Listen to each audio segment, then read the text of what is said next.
Hello, and thank you for coming along. This evening we want to look a little bit more at what the new voices are around the world that are in effect reacting to the fossil fuel suicide of industrial civilization. There are a group, and they're emerging around the world with a new kind of consensus, in a sense that points to the fact that we have to get beyond fossil fuels. A lot of the statements of the scientists have been foundational in this regard, and it is true that they've been out in front, way out in front, of most of the public. But that's not the case anymore, because people are seeing fracking in their backyard, they're seeing their own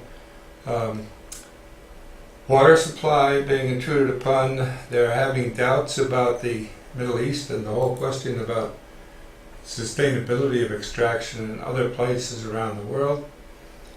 And there have been triumphant statements about the need to move to transition studies, everywhere from local school systems right through the high schools, the colleges and universities. In fact, you can see it's pretty pronounced almost everywhere these days. Take a look. We're a fossil fuel dependent civilization, independent of what nationality we are. Our modern civilization is dependent on fossil fuels. We have to get to being a solar sustainable system.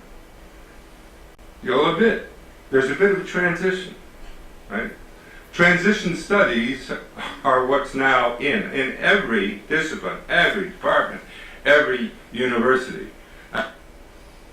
Well, they may be in some intellectual sense, but it's hardly an entire movement at this point. So we have a long ways to go in understanding and moving toward a system of, in effect, sustainable, just economies based on solar sustainability.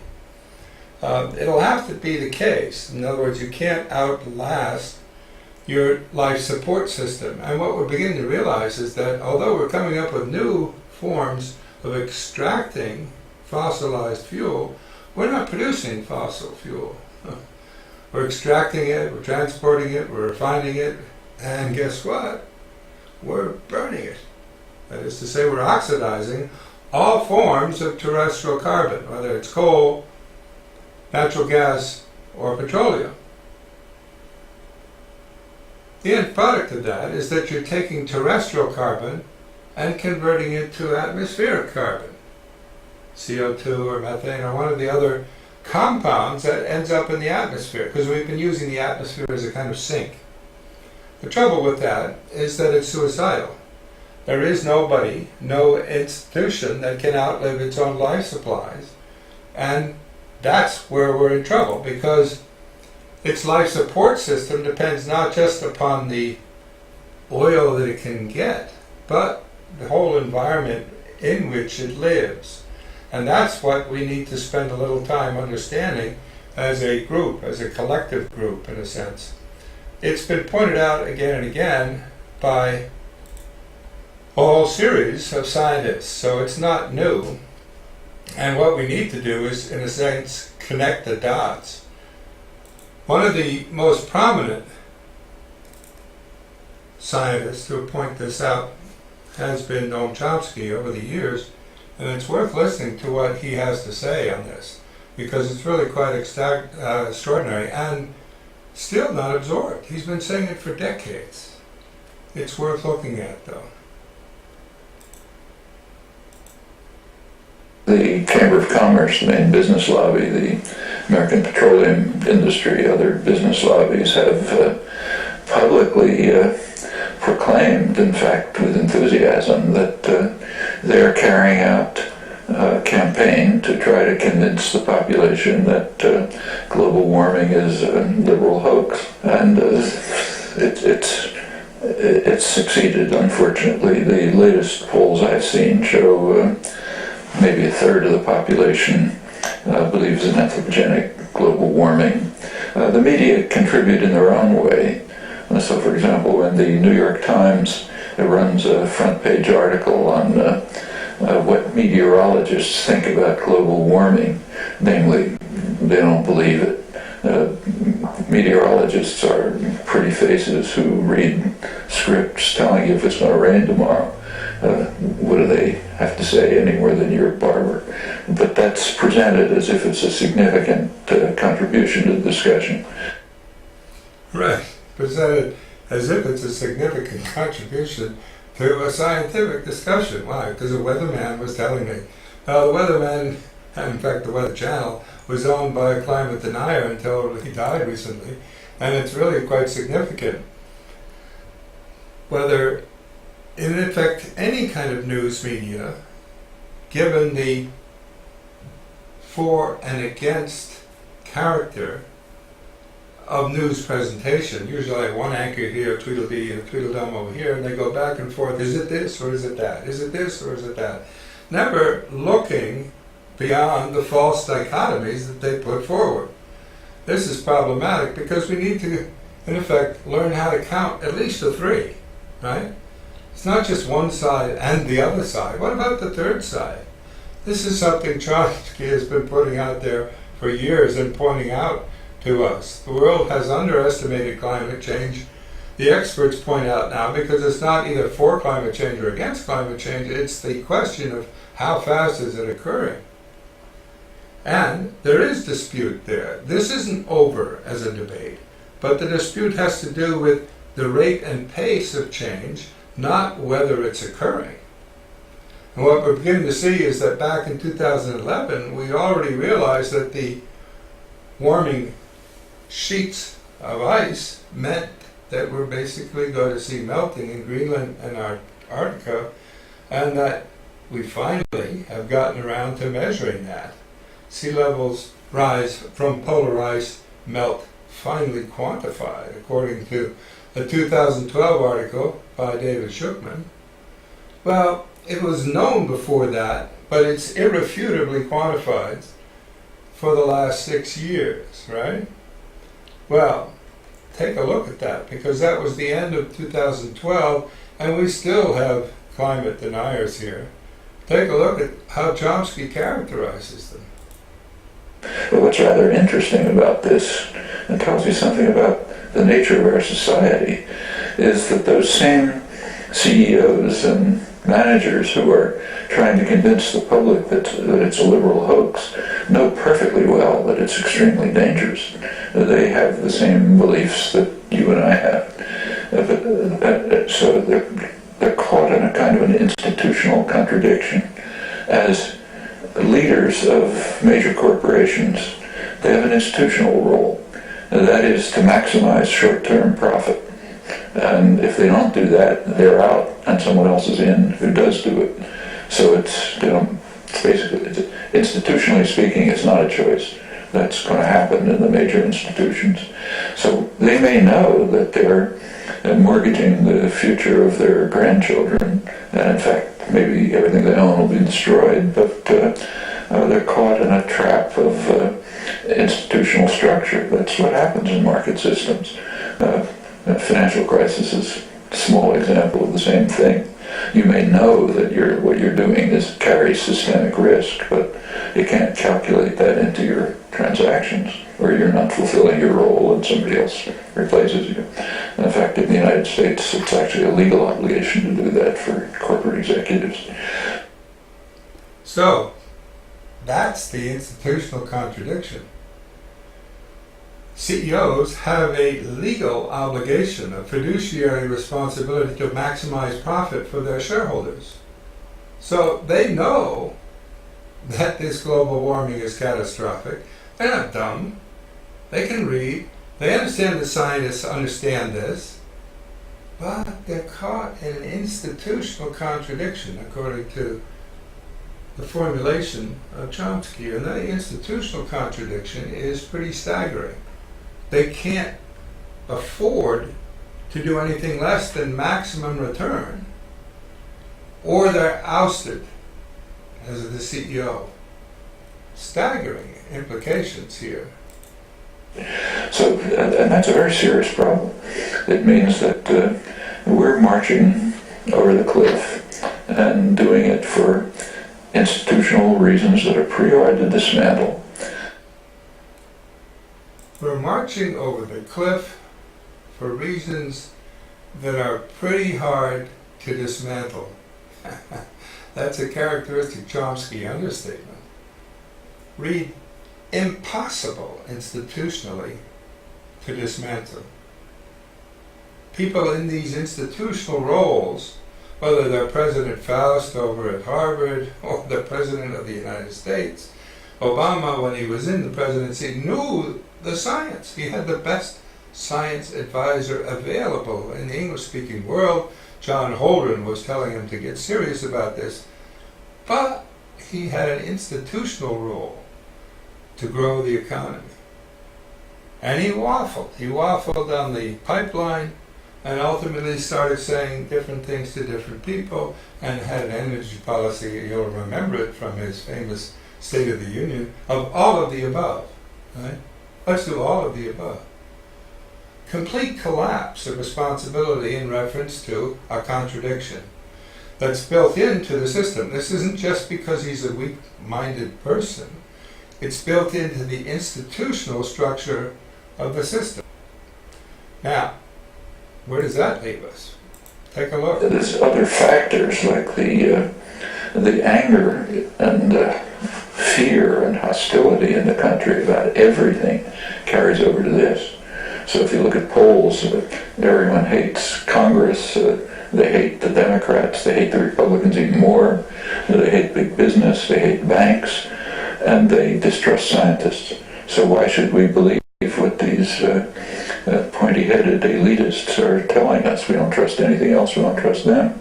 All of this combines. The latest election a couple of days ago is you can almost interpret it as a kind of a death knell for the species. There was an article in Bloomberg Business Week, not a radical rag exactly, running through the new Republicans coming to Congress, and they're worried about them. One of the reasons is because they're global warming deniers, almost all. That means the powerful House committees are like science and technology and so on are going to be in the hands of people who think there's nothing to it, or at least claim that they think that. What they actually think is another story. In fact, one of them was quoted as saying, "Can't be a problem because God will take care of it." Now, if this was happening in some small country, and maybe I don't know what, Monaco or something, it wouldn't matter much. But when it's happening in the richest, most powerful country in the world, it's a danger to the survival of the species. Nobody else is going to do very much if the United States doesn't do a lot, not just some, but take the lead. So we're essentially saying, let's kiss each other goodbye. So we're essentially saying, let's kiss each other goodbye. Now, this is a pretty sober assessment of the institutional contradictions at the core of what we're facing. Now, if this was happening in some small country, and maybe I don't know what, Monaco or something, it wouldn't matter much. But when it's happening in the richest, most powerful country in the world, it's a danger to the survival of the species. Nobody else is going to do very much if the United States doesn't do a lot, not just some, but take the lead. So we're essentially saying, let's kiss each other goodbye. Well, that's the sober assessment. We're marching off the cliff, according to Noam Chomsky. This is back in 2011, right? He's been making this statement for quite a while now to the world, and he's dismissed. He's not even written up in most of the mainstream media. Things like Truth Out carry his op-ed statements, but we need to look at the whole question of metrics of our success. We're looking for technological breakthroughs in efficiency, not change in direction. And that's going to be suicidal. In short, we're looking for, and our culture is rewarding, the wrong thing. we're not likely to find the right thing if we're looking for the wrong thing. It's no wonder, really, that we cannot help but be disappointed. We're looking for wizards, and we should be listening to the prophets. The Rhodes Scholars get together every once in a while, and they're almost as pompous as Harvard University and the other universities in the area, but at least every once in a while the question is posed. In one of their gatherings, they had a discussion of climate change and looked So we for are the running question. close to the end, and I'll let's go over by a few minutes just to squeeze in a few questions, try to keep them short. Gentleman at the front. Tim Weiskel, Bailey, 69. I'm curious if any of you on the panel, or in fact those of you in the room, are nervous about the underlying metaphors we've been using today, because in effect we're sliding into vocabulary that gets us nowhere fast. We're looking at things like, I think you used the phrase, green growth, for example. It's now coming into the vocabulary of sustainable growth, as if that's possible, that kind of oxymoron. Or nuclear safety, probably not. Or business ethics, or for that matter, military intelligence. I mean, we seem to accept terminology that is absolutely incoherent. And green consumerism is not going to get us there. Why? Well, because it's to the consumerism that's driving the problem. Now, whether or not we get more efficient at it is very amply demonstrated by Dan. I mean, you can't get a better person at getting better delivery of services, bang for the buck, whatever you want to use. But at some point, he's not inviting people to self-impose self-restraint. He's delivering more energy to them more cheaply. And in a culture that's dominated by consumerism, all that's going to do is hasten and make more efficient extinction. Hasten and make more efficient extinction.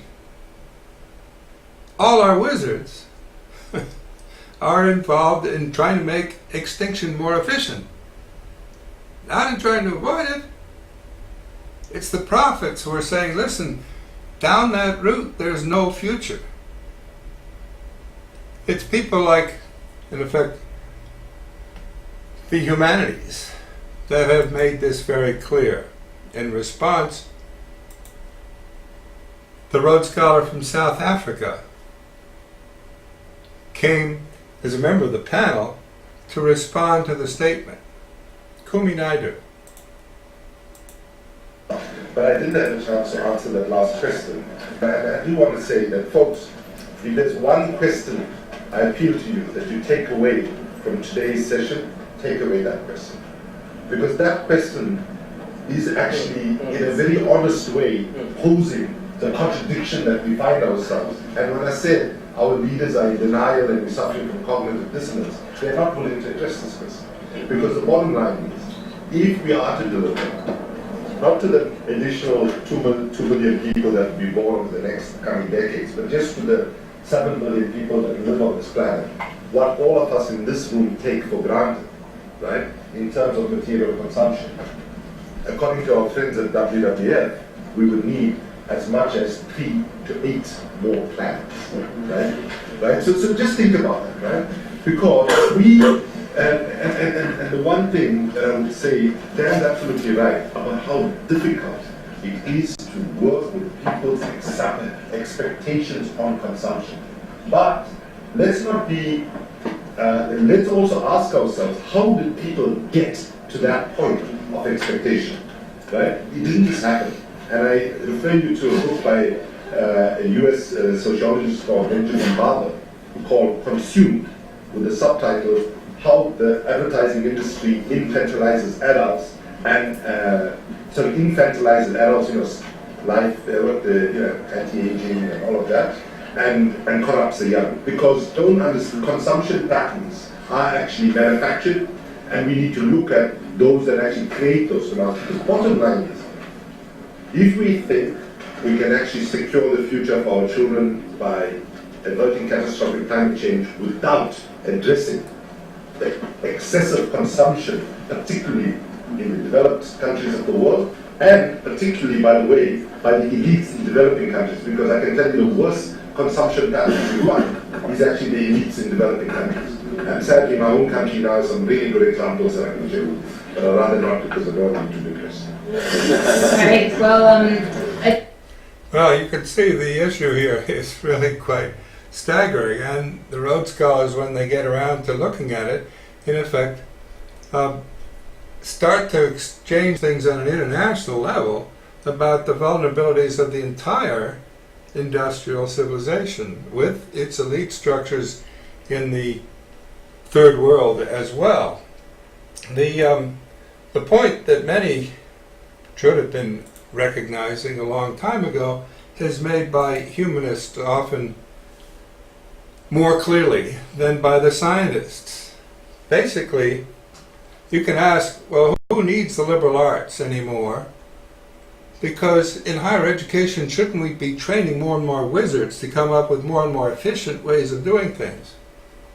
Well, the liberal arts reads poetry about had we but world enough and time, and then thinks about other dimensions.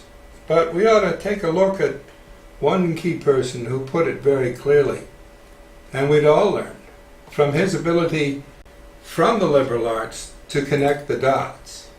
Take a look. Caution. It is vitally important not to make connections.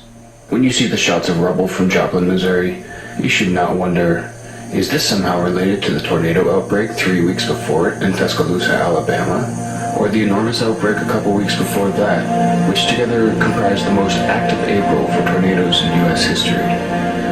No, that doesn't mean anything. It is far better to think of these as isolated, unpredictable, discrete events. It is not advisable to try to connect them in your mind with, say, the fires burning across Texas. Fires that have burned more of America at this point this year than any wildfires have in previous years. Texas and adjoining parts of Oklahoma and New Mexico are drier than they've ever been. The drought is worse than that of the Dust Bowl, but do not wonder if they're somehow connected. If you did wonder, you see, you would also have to wonder about whether this year's record snowfalls and rainfalls across the Midwest, resulting in record flooding along the Mississippi, could somehow be related. And then you might find your thoughts wandering to, global warming, and to the fact that climatologists have been predicting for years that as we flood the atmosphere with carbon, we will also start both drying and flooding the planet, since warm air holds more water vapor than cold air. It's far smarter to repeat to yourself the comforting mantra that no single weather event can ever be directly tied to climate change. There have been tornadoes before, and floods. That's the important thing. Just be careful to make sure you don't let yourself wonder why all of these record-breaking events are happening in such proximity. That is, why there have been unprecedented mega-floods in Australia, New Zealand, and Pakistan in the past year. Why it's just now that the Arctic has melted for the first time in thousands of years. No, better to focus on the immediate causalities. Watch the videotape from the store cameras as the shelves are blown over. Look at the news anchor man standing in his waders in the rising river as the water approaches his chest. Because if you asked yourself what it meant that the Amazon has just come through its second 100-year drought in the past 5 years, or that the pine forests across the western part of this continent have been obliterated by a beetle in the past decade, well, you might have to ask yourself other questions, such as, should President Obama really have just opened a huge swath of Wyoming to new coal mining? Should Secretary of State Hillary Clinton sign a permit this year allowing a huge new pipeline to carry oil from the tar sands of Alberta? You might also have to ask yourself, do we have a bigger problem than $4 a gallon gasoline? Right.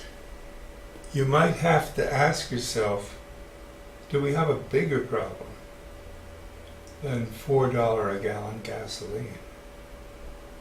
We sure do. But none of the energy people are going to tell you that, because they claim to be able to produce energy, and now we're finding out they're claiming they can produce it more cheaply, more efficiently. Does that get us off our dependence on energy? Not a bit, not a bit, because in effect we're all becoming more and more dependent on something that's becoming cheaper and cheaper.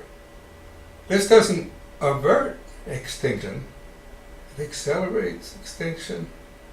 So all of the revolutionary material here that we've heard about in the climate revolution having to do with fracking and what's now being called, in effect, an act of God, or who we might call it that in a way, but it's thanks to God is the way the Texas people have put it themselves. It's actually pretty interesting to go back and listen to their assertions about it, because it's not something that trips off the tongue of many people in urban circumstances, but the description of it does from people who have that perspective from Texas.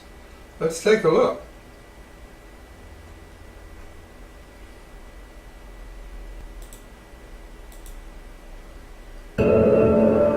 In recent years, a silent revolution has taken place. We thought the age of fossil fuels was coming to an end, and we hoped we were heading for a future filled with renewable energy.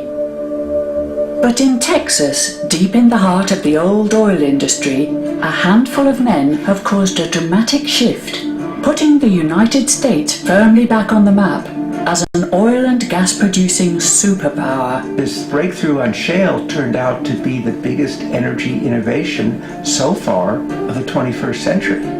Thanks to the shale revolution, and with President Trump at the helm, the United States is headed straight for total energy independence.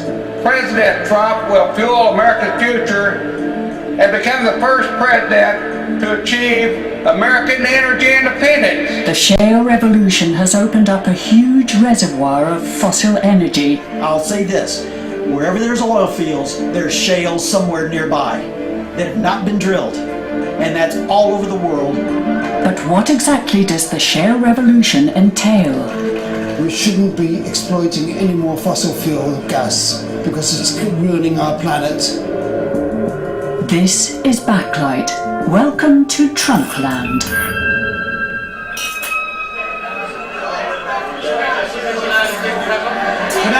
Can I have everybody's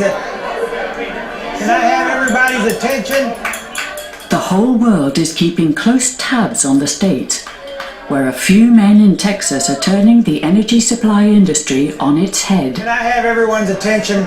It might be worth saying a few things about what Mitchell did and how it has impacted the world. Dan Stewart was a team leader with Mitchell Energy, a small gas company that unleashed the shale revolution in the late 1990s. Once a year, the team gets together to celebrate their success at extracting gas from the Barnett Shale rock formation in northern Texas. Mitchell started the Barnett looking for something to save the company, because we knew that our shallow reserves were decreasing, and if we didn't have something to replace it, we were not going to keep building reserves. Over half the oil that has been produced in the whole world was produced in the United States, mainly in the states of Texas, California. It looked as if the heyday of the US as an energy-producing superpower had come to an end. In the previous few decades, America had become known chiefly as the biggest consumer of fossil energy. America is addicted to oil. The country had become more and more dependent on foreign oil and gas. On several occasions, this led to costly and radical military intervention, the consequences of which are still to be seen. If we hadn't proven the Barnett when we did, the price of natural gas would have gotten up to probably $20 an MCF and would have destroyed our economy. The production of oil and gas in the US was dropping fast. George Mitchell was one of the many who needed to rescue their business. He had to find a new way of extracting gas and believed shale could be the way to go. So what Mitchell started turned into a world-changing supply of energy. And in my opinion, it was a gift from God. Well, in his opinion, it was a gift from God. Why? Because it extends the period of fossil fuel dominance in our culture. As he says, it was a world-changing supply of energy, a gift from God. But it's not at all clear it's a gift from God, especially if it increases the dependence upon cheap fossil fuels. There is the question of pollution of the groundwater and air in the immediate area, but there's something even more fundamental at work here that needs to be examined. Dan explains it actually. Take a look. We glutted the gas market first, then we glutted the oil market to the point that we interfered with OPEC's profits. When we interfered with OPEC's profits, they said, well, we gotta shut this down. We were taking away some of their customers. So they decided they had to basically go to war with U.S. operators for survival's sake. And so they started pumping out a lot more oil and dropping the price. The idea was shale production, shale oil production is very expensive. U.S. producers will not be able to drill any wells at these prices. Production declines very quickly out of these fields, and therefore all we have to do is wait around a couple years. We can outlast the U.S. producers. They're gonna suffer. Prices then will come back up because U.S. shale production will drop, and it didn't happen. For the industry, there's a pro and there's a con, okay? The con is, yes, a lot of people lost jobs, and I hate that. A lot of companies went bankrupt. I hate that. But our country gained from this because the companies that didn't go out of business figured out cheaper ways to get more reserves in order to combat the lower OPEC price. Okay, you can't get a more clear explanation than that. We found out cheaper ways to extract more oil and outcompete the Saudis, who decided not to support the price but to let it keep falling. So the world price of carbon has come down, driving in effect other forms of energy generation out of business, including solar and the renewables. Take a look at the way it's perceived as a victory rather than a big wrong turn. It's gotten cheaper. We're getting more oil out of the wells for less cost. And so that's where we're at. 10 years from now, I don't know. Maybe we'll be able to produce it at $30 a barrel. Everybody in the U.S. It just depends on how much we can recover and how good we get at that recovery. But it's a tremendous thing for the United States of America to have this play. It's changed the whole political structure of the world. What's happening right here. The addition of U.S. shale has certainly shifted away from an OPEC-dominated world oil market to a much more competitive oil market, and that's been driven by this amazing increase in U.S. production.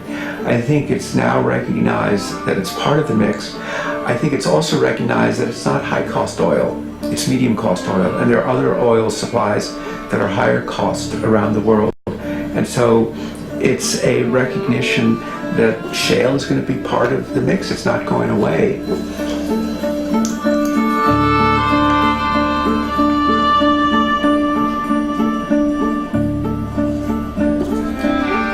Now, one of the big questions we have about who would want to come and visit here. Well, from all over the world, from China, Japan, South America, Middle East, all over Europe. You name the country in the last 3 years, they visited in here to see what this is all about. And do they have the potential for it? I'll say this, wherever there's oil fields, there's shales somewhere nearby that have not been drilled. and that's all over the world. So we see a really big future for shale being able to deliver oil and gas. So all the Middle East oil fields are conventional sands and limestones that produce oil. Guess what's underneath those gigantic oil fields in Saudi Arabia? Shales that have never been drilled. Okay, you get the impression here, you get the idea. There's far more out there underneath those oil fields that have never been tapped with this new technology. Shales. Fantastic news. Everyone's going to get in on it. They've all been going down to Texas to look at the technology and learn about it themselves, and I'm sure Texas is willing to sell it, licensing and the like at a price. And America has now emerged to being an exporter of fossil fuels to the Middle East. This is an extraordinary revolution, and exactly in the wrong direction. We're going 90 miles an hour at 180 degrees the wrong way, and we haven't realized that at the end of the street we're running into a dead end. In fact, we're going off a ski jump at an accelerated rate. Really quite extraordinary. The myopia, complete myopia of some of the most intelligent individuals in America. People like Danny Bergen, who was among the first of his class when he graduated in 1968, along with George Bush from Yale. That are untapped, that will be decades and decades of potential production into the future. Now, here's the very interesting slip-up in the logic. Decades and decades of potential production. What he means, obviously, is extraction. Nobody in any of the fossil fuel companies, in any of the fossil fuel nations of the world, have ever produced a single drop of oil. They don't produce it. It was produced about 300 million years ago by biogeochemical processes and, in effect, sequestered beneath the Earth's surface. Not producing a thing, they're releasing it. They're making it available, accessible, refining it, delivering it to those who wish to what? Oxidize it, combust it, get the energy out of it by burning it. And he's celebrating that as a good idea, when we already know we can't live in the world whose atmosphere is the sink into which all of that oxidized carbon is placed. It's staggering. Shale gas and oil has introduced even more fossil fuels onto our energy market. This abundance of cheap fossil fuels now threatens to price renewable energy out of the market. Many people wonder how it will affect our efforts towards a sustainable future. Well, take a guess how it's likely to, in effect, affect the movement to a sustainable future. We have no sustainable future if we're undercut by an abundance of even more cheap fossil fuels, keeping alive the illusion of economies of infinite growth on a finite planet. It can't happen, it won't happen. But the crash is going to be ever more dramatic the longer we choose to ignore the problem. And we've chosen to ignore the problem in a big way. Really quite staggering way, in a sense. I mean, what we need to do is start to get sober about some of this stuff and realize the basic physics underneath it. In other words, what are we looking at here in terms of how the biogeochemical systems of the Earth work, and what can we survive with and without? Let's take a look. I mean, it's really quite staggering. Shale gas and oil has introduced even more fossil fuels onto our energy market. This abundance of cheap fossil fuels now threatens to price renewable energy out of the market. Many people wonder how it will affect our efforts towards a sustainable future. what in the United States, what low-cost gas has done is really pushed coal and taken market share away from coal. Coal used to be more than 50% of electric generation not so long ago. Now it's under 30%, and gas actually has a bigger share. So, I think there's a long-term energy transition happening. I think it's going to unfold over many decades, not over many years, but renewables will become progressively more important. I think natural gas plays a particularly important role as a partner of renewables because renewables are intermittent. The classic thing is the sun doesn't shine all the time, the wind doesn't blow all the time, and so gas is an important part of the mix.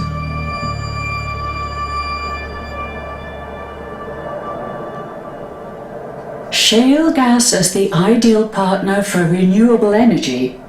That's one way of looking at it according to the Americans. And as they now have an abundance of gas thanks to the shale revolution, they present themselves as the new energy superpower on the world stage. You gotta get the intellectual gymnastics that's been achieved there by this brilliant Danny Yergin. He's calling it a partner with renewables. A partner with renewables. Some you can call it a bridge fuel, right? A bridge, well, it's not a bridge to less dependence on fuel. It's just a shift from one form of carbon, coal, perhaps dirtier, to natural gas, perhaps cleaner. Yes, at the point of burning, it is cleaner, but not at the point of extraction, at the point of leakage, at the point at which methane is being, in effect, spilled into the atmosphere on a scale never previously seen in Earth's history. It's really quite extraordinary to think of it as a partner with renewable energy. But he does. I mean, it's quite, as I say, the intellectual gymnastics on the part of those who are making money off of this bonanza is absolutely staggering. They have convinced themselves that they're, for the first thing, producing fossil fuels when they aren't. Secondly, that the more efficient ones will help us become less dependent on fossil fuels. On the contrary, they build in a greater and greater dependence, as any person who knows about addiction realizes. If you lower the cost of drugs, people can take more of them at the same price. This facility started with the idea that the U.S. was going to be short of gas. And so the decision was made to build an import facility. So we built the import facility. It was started up in 2008, 2009, right when the shale revolution started. And so since then, the facility hadn't operated. And as the shale revolution kicked off in 2010, we actually announced that we were going to export gas. And so we undertook building the export facility that you see behind me.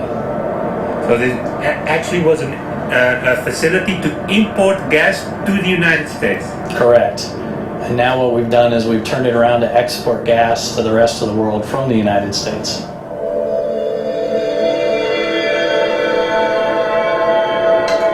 In terms of oil, it's very similar that the U.S. in just a period of a little more than half a decade almost doubled its oil production, and people started saying that the U.S. was going to overtake Russia and Saudi Arabia to be the largest producer of oil in the world. And now when you think of world oil, you have to think of the big three: Saudi Arabia, Russia, and the United States.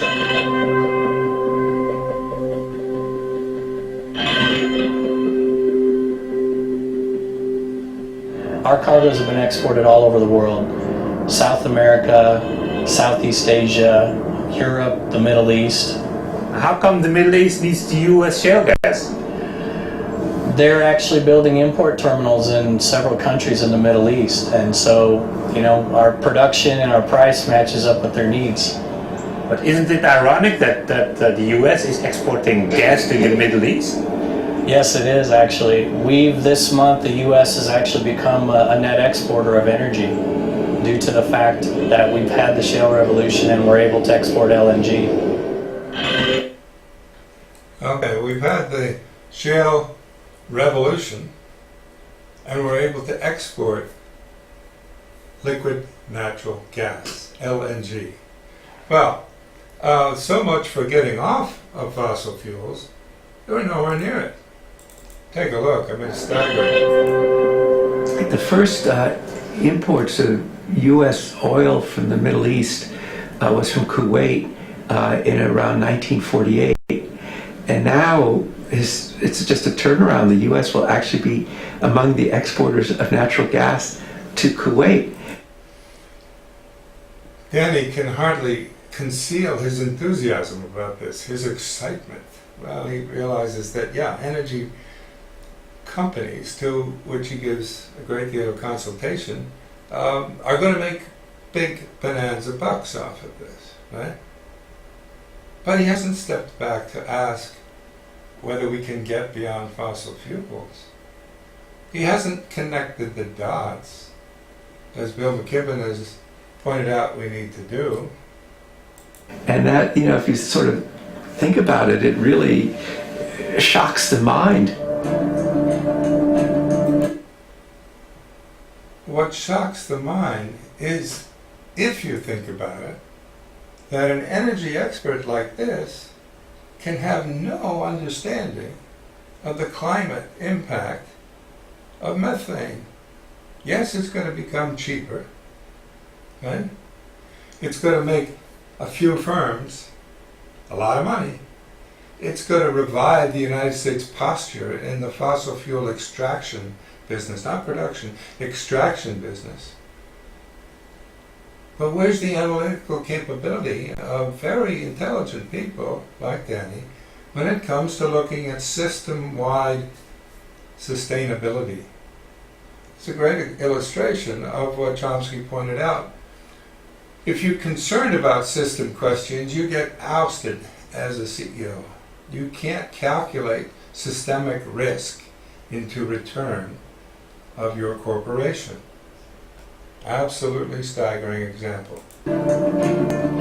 What does this mean for the old school oil producers? The main oil exporting countries are increasingly worried about the United States as an energy superpower. We're still seeing the unfolding geopolitical impact of the shale revolution. Middle East countries express concern that the U.S. will be less interested in the Middle East because it will be importing a lot less oil.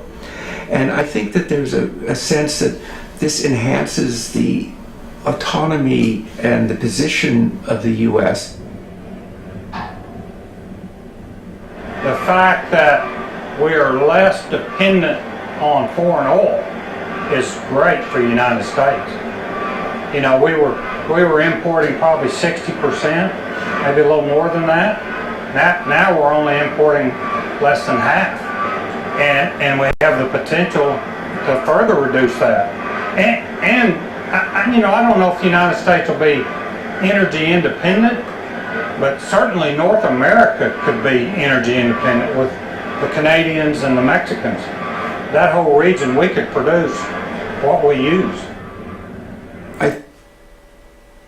This may well be behind Trump's calculations about renegotiating NAFTA, right? The North American Free Trade Agreement, Mexico, Canada, the United States. Oh, we can renegotiate that now because we can become more powerful as a producer in quotes, an extractor of fossil fuels. If we came up with the biggest reserves available on the planet, the tar sands in Canada, well, there'd be no stopping us whatsoever. And who knows?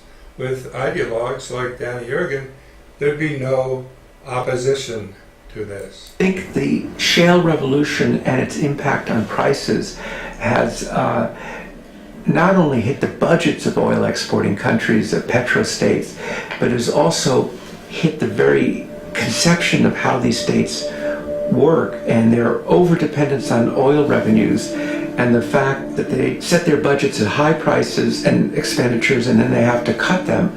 And I think what it's done, it's sent a very powerful message about diversifying economies. Well, it sent a powerful message about getting different sources into your economy, but it hasn't penetrated even Danny's consciousness that what you've got to do is get off fossil fuels. Diversify to the extent of getting away from dependence upon non-renewables.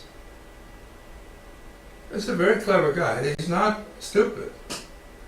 He's just extraordinarily myopic in his cleverness, making, therefore, extinction, not just for him and for the companies that he advises, but for the entire shooting match, the entire global ecosystem, something that will become more and more rapid as the deterioration of the environment becomes more and more pronounced in extreme weather, droughts, floods, famines, migrations, disease outbreaks, and sea level rise. And managing your oil revenues differently so you're not vulnerable to cycles. Because I think the oil exporting countries became accustomed to high prices.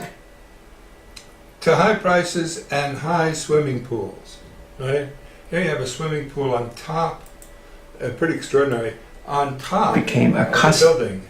Became accustomed to a swimming pool on top of a multi-story building. An architectural monument to stupidity. But we have the edifice being constructed by people like Danny Yergin, who see no irony in developing more and more extraction technologies to increase our dependence on non-renewables.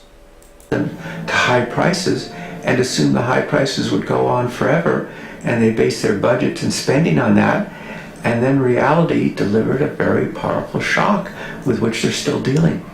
In Saudi Arabia, they have oil. That's their economy, and it supports their whole nation. In America, in the United States, we have lots of economies, okay, and they all support. So we're diversified. That's a good thing. That's a good thing for your country, because now you have two sources for gas. So if you just have one, that guy's in total control, right? He's not in total control anymore. That's a good thing. That's a good thing for your country. You're not totally dependent on Putin now, right?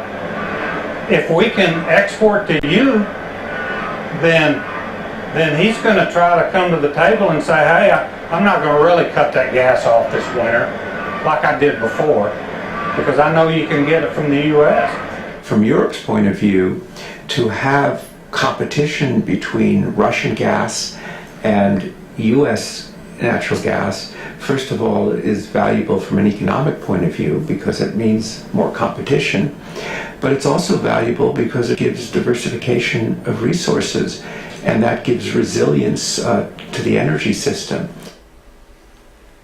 This is an extraordinary acrobatic achievement, intellectually speaking. It gives resilience to the energy system. Why? Well, because now we have different sources of carbon.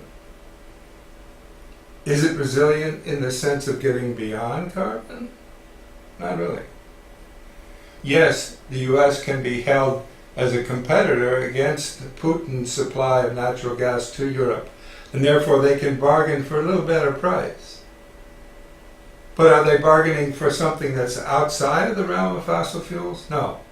They're just bargaining for a lower price, and they're getting it because the competition is driving the price down. Therefore, they don't have to convert their economies to solar sustainable, the only survivable strategy in the long run. When Danny Yergin talks about diversify, he means diversify within the fossil fuel sphere. Particularly at a time when Europe's own gas, preeminently from Groningen among others, is going down, Europe's going to need to import more gas, and it's wise to import it from a number of different suppliers. Europe's going to need to import more gas. Well, maybe, if that's the direction. The gas reserves in the Netherlands are diminishing fast. Shale gas seemed a good solution, but it has met with a lot of resistance. Ja, nou het is net of ze het ons door de strot willen duwen. Dat gevoel heb ik er nu bij. Die bodemgesteldheid is hier geweldig en die laten we niet verpesten door een paar jaar van die schaliegasboringen hier toe te staan. Ja, maar als we nu zeggen Groningen niet en we willen geen schaliegas en we willen Russisch gas niet en we willen Noordzeegas niet, waar moet ik het gas dan vandaan halen? The Dutch government has decided to ban shale drilling for now. In the United Kingdom, however, they think it has great possibilities. Various companies are trying to convince people that it's the path to follow. INEOS is one of these British companies. They hired the Texan pioneers as consultants, hoping to copy America's success in the UK. Beneath the surface of the United Kingdom lie huge shale gas deposits. The British government thinks this gas could transform UK industry, making the country energy independent and creating tens of thousands of new jobs in manufacturing. The British government wants to develop shale not only because it needs additional natural gas, but also because it sees the economic benefits for its industry, for its competitiveness, for job creation. But it's run into a lot of environmental opposition, and so not much has happened in the UK despite the determination of the government to go ahead. The locals firmly oppose the initiative. One of the main reasons being that fracking in the Texan prairies is in no way similar to fracking in a densely populated Europe. Protest has been held in Sherwood Forest against plans to survey for shale gas. Exploration is at an early stage, still in negotiations, but there are fears in the long term it could see fracking of land under or adjacent to the ancient woodland. They need to do the seismic surveys before they can find out where it's safe to frack, and we're saying it's not safe to frack in this area. I prefer we were putting money into renewables. We shouldn't be exploiting any more fossil fuel gas because it's ruining our planet. Yes, it's ruining our planet not just because of the water supply, and not just because of the air. The shale revolution threatens to revive the use of fossil energy. How will this affect all our efforts towards a future based on renewable energy? Because of this abundance of gas and oil created by the shale revolution, now the incentive to invest in renewable energy will go away. How do you look at this? I think it is a bridge fuel. I don't think we're going to be living off deriving energy from natural gas forever and ever. I think eventually we are going to reach a point where the technology is there, where renewables are economically viable. What we've seen in the last decade is that the costs have gone down a lot and the scale has increased, and so renewables are clearly going to have a growing share of the energy mix in the years ahead. I think renewables have made a lot of progress and they'll continue to make progress. Technology advances forward. It's going to eventually get to the point where the battery systems that we have, the transmission systems, the generation systems, either with solar or wind, get to the point where at a price point they can compete with natural gas. And at that point, gas will fade away and renewables will come in. Never bet against technology. We're going to come up with better storage systems, better generation systems, just the same way technology started the shale revolution. Ultimately, the lowest cost provider wins, and you need to be comfortable and agnostic about that. If wind or solar beats out a natural gas power plant, it doesn't matter how much government regulation or Trump helps or anything along those lines. You're going to lose. Economics wins. Well, that's fascinating, your formulation. This is all an economic argument. There's the economics wins. Of course, we won't look at the subsidies that we're giving to the fossil fuel industries that taxpayers have been giving for decades. The billions of dollars that have been spent to develop oil and get rights of way to various kinds of pipelines and the like. All of that, well, we don't calculate that into the economics of this. Economics is going to win if political power decides not to do anything. And in fact, to reinforce what's available, as the conclusion of their program made very clear. Take a look. The shale revolution has upset the balance of energy relations across the globe. If the political wind changes following Donald Trump and Brexit, many countries could soon be tempted by the potential economic benefits of shale exploitation.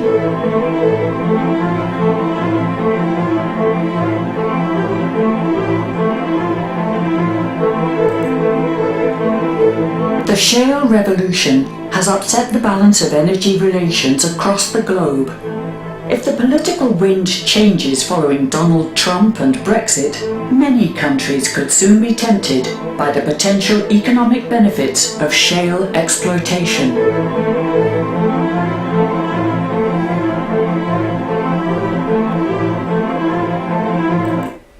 So, we should listen to that a few times, because the commentator here in the film is basically contradicting the whole point that you just made, namely economics will win. You heard the fellow quoted, well, yeah, we've got to just adjust to that. But she points out, in fact, that it's the politics that could change the access to this technology. And as one government after another in the tradition of Trump gets more and more excited about their energy independence and adopts this new extraction technology, well, it could go in the direction of more and more fossil fuels. Absolutely extraordinary. Listen to the logic. It has nothing to do ultimately with the economics, other than once you've made the political decision to become energy independent, you figure out how to make a profit at it. The shale revolution has upset the balance of energy relations across the globe. If the political wind changes following Donald Trump and Brexit, many countries could soon be tempted by the potential economic benefits of shale exploitation. Okay. If the political winds change, many could be tempted by the economic benefits. So the if-then proposition is very clearly, if the political winds change, then the economics will fall in line. Danny's saying pretty much the same thing. He suggests that, of course, the technology will come through for solar and wind and the like, and they'll eventually become competitive. Well, how's that going to happen when subsidies are being given to the tune of tens and hundreds of billions of dollars to their competitors, namely the extractive industries? Not very clear on the economics when you look at that kind of competitive advantage of a whole fossil fuel tradition. Really quite extraordinary and rather depressing, because the winds are changing.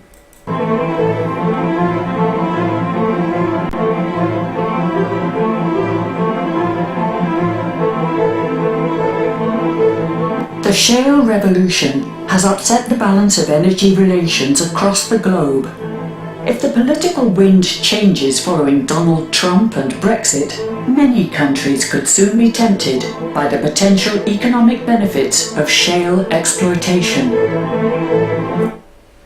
Well, we don't have to look very far to realize that the political winds have changed, not only in this country, but in Brexit, in Britain, in virtually every European country currently active, and in all of Asia at this point, both in India and in China. We have more authoritarian states making more and more centralized decisions, not moving in a fast pace towards energy self-sufficiency on solar throughput, but energy extraction based on the fossil fuel models. This is what's going on and continuing to go on. So the pattern, I'm afraid, is not encouraging.